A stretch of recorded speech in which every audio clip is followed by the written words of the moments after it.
com um argumento de autoridade, levando a crer que no país existem duas castas, duas classes.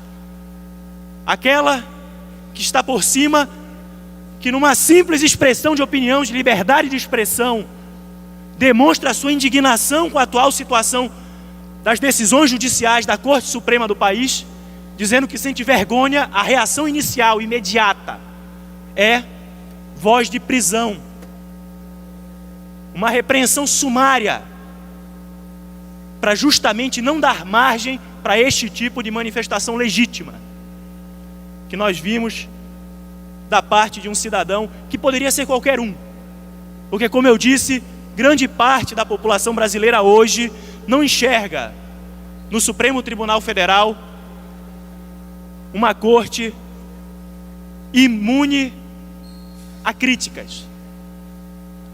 São diversas as decisões, são diversos os absurdos, inclusive na condução dos processos, porque ainda esse ano, quando do julgamento do habeas corpus do ex-presidente Lula, uma sessão teve que ser interrompida, veja só, por conta de um check-in feito no aeroporto. E aí, no momento em que toda a população brasileira esperava um pronunciamento da Corte Suprema do país, o julgamento ele é interrompido por conta de um voo.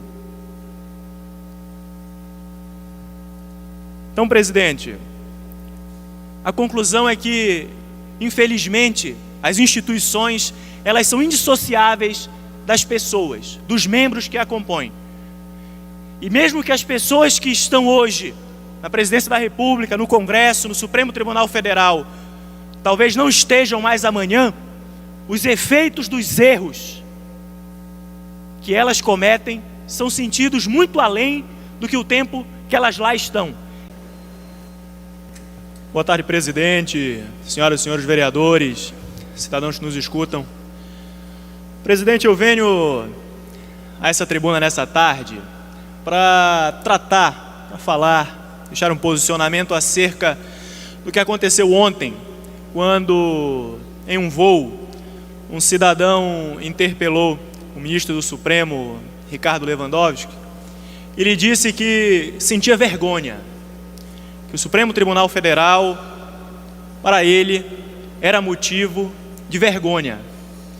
E ato contínuo, a reação do ministro foi perguntar se ele queria ser preso, chamar a Polícia Federal, numa clássica reação de carteirada. E o que causa espanto, presidente, e choca de fato grande parte das pessoas que veem essa situação, é que muitos se veem naquele cidadão.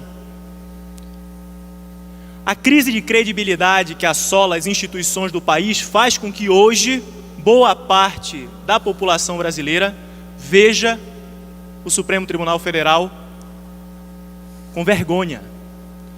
E isso acontece, não é um caso específico. Isso é uma sequência, é um filme que vem passando para o brasileiro. O último episódio, na semana passada, qual eu vim também aqui nessa tribuna, foi o que aconteceu, a decisão que foi tomada sobre o indulto concedido pelo presidente Michel Temer, em que o Supremo Tribunal Federal teve a possibilidade de rever, de declarar inconstitucional, inválido, o indulto que concedia graça, perdão a todos os condenados por crime de corrupção, lavagem de dinheiro, crime de colarinho branco, gente que por vezes roubou dezenas de milhões de reais dos cofres públicos e que, sem cumprir sequer um terço da pena, cumprindo apenas um quinto da pena, seria posto na rua. O Supremo Tribunal Federal teve a chance de rever, mas por voto da maioria dos seus ministros, não fez. O julgamento encontra-se suspenso, mas já há maioria para manter a validade do indulto. E justamente toda essa sucessão de fatos, toda essa sucessão de decisões, instalam uma crise de credibilidade cujo principal afetado não são as pessoas responsáveis pelas decisões. Os principais afetados são as instituições em si. Porque o erro, por exemplo, na decisão do Supremo Tribunal Federal em convalidar o indulto, nasce na decisão do presidente da República em conceder um indulto tão benevolente. É ali que está o erro. A partir dali, a situação só piora. E a decisão do presidente da República naquele momento não apequena só o presidente da República, apequena e joga fora a credibilidade da presidência da República.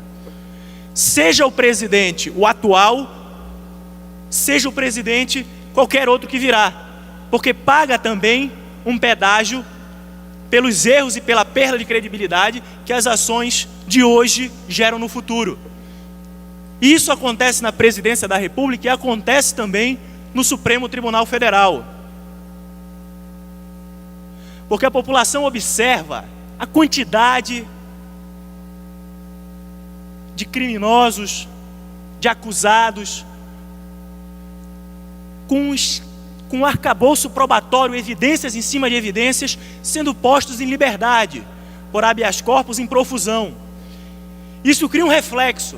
A primeira turma prende, a segunda turma solta, dentro do Supremo Tribunal Federal. Algo que simplesmente não cabe numa noção de uma instituição equilibrada e que de fato preze pela justiça do país. E essa crise de credibilidade, quando ela chega ao judiciário, ela é muito severa e muito grave. Porque o judiciário ele não tem válvula de escape, como acontece, por exemplo, com o legislativo. O legislativo, quando ele passa por uma crise de credibilidade severa, a resposta vem nas urnas. A resposta vem nas eleições, como aconteceu esse ano. Com a renovação massiva que houve nos parlamentos, um recado claro da população. No caso do Poder Judiciário, não existe essa válvula de escape. E a ruptura ela tende a ser muito mais abrupta, à medida que você escala cada vez mais os abusos, as afrontas e os absurdos perpetrados dentro destas instituições. E é por isso exatamente que quando um ministro reage com um argumento de autoridade, levando a crer que no país existem duas castas, duas classes. Aquela que está por cima, que numa simples expressão de opinião, de liberdade de expressão, demonstra a sua indignação com a atual situação das decisões judiciais da Corte Suprema do país, dizendo que sente vergonha, a reação inicial, imediata, é voz de prisão. Uma repreensão sumária, para justamente não dar margem para este tipo de manifestação legítima, que nós vimos da parte de um cidadão, que poderia ser qualquer um. Porque, como eu disse, grande parte da população brasileira hoje não enxerga no Supremo Tribunal Federal uma corte imune a críticas. São diversas as decisões, são diversos os absurdos, inclusive na condução dos processos.